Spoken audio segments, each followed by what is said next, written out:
په دې میدان ته زمونږ بعضې علما کرامو رادنګلي دي. نو هلته چې خبرو کې کیني خبرې به اوږدې کي، ختموي به نه. چې کله د روټۍ ټیم شي دوی به وایي چې جي مونږ خو پارهیز دی د غټې غوښې نه، مونږ ته نري غوښه برابره کړي.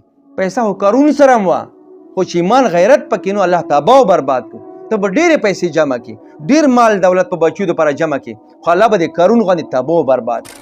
اوس دا به مسلماني وي چې چا دپاره ته جرګه کوې، هغه ته وایي چې 2-3 लाख روپۍ ما ته راکړه، بیا به تا دپاره زه جرګه کوم، تا دپاره به خبره کوم. که ته غلط ویم خیر دی، تا به زه صحیح ثابت کوم چې ته بلکل ټیک یې، تا کې غلطي نشته، خو بس پیسې ما ته راکړه. یا چا دپاره ته جرګه کوې، هغوی نه ګاڼې ته جمع کړې، ګاڼې ورنه راخلې، او چې کله جرګه ختمه شي یا جرګه ړنګه شي ورته وایي چې ځه بس دا زمونږه شولې، د خلکو ګاڼې خورې، دا مسلماني دی.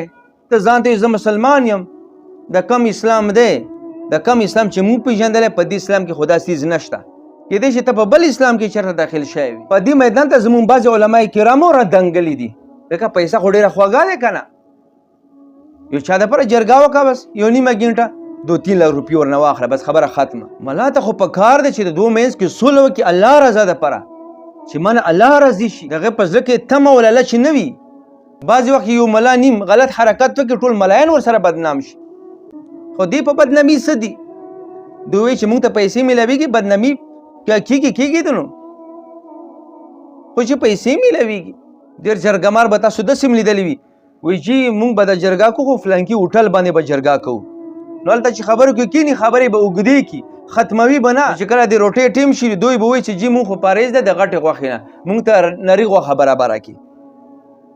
نو چې کله نري غوښه ووایي بیا به وایي چې جي اوس پسې شنې چای هم څکو، چې شنې چای هم ورپسې وڅکي، بیا به وایي جي نن خو بس ناوخت شو جرګه نه کېږي، بلې ورځې ته به خیر دی مونږ واده بدله کړو، په بلې ورځې به جرګه وکړو. دا زمونږ مسلماني دی. قسم دی که د مسلماني وي، دا د بل مسلمان غوښې خوړل دي. چا چې 1 روپۍ د بل مسلمان د هغې بې اجازته واخیستله، په زور یې واخیستله، هغه پرې راضي نه و، نو دا سړی جنت ته نشي داخلېدلی.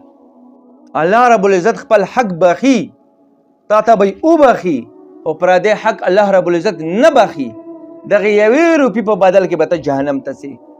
نو چا دپاره چې جرګه کې الله رضا دپاره یې کوه. مسلمانان مه ځوروه، د هغې غوښې مه خوره، هغې نه په لاکونو پیسې مه وهه.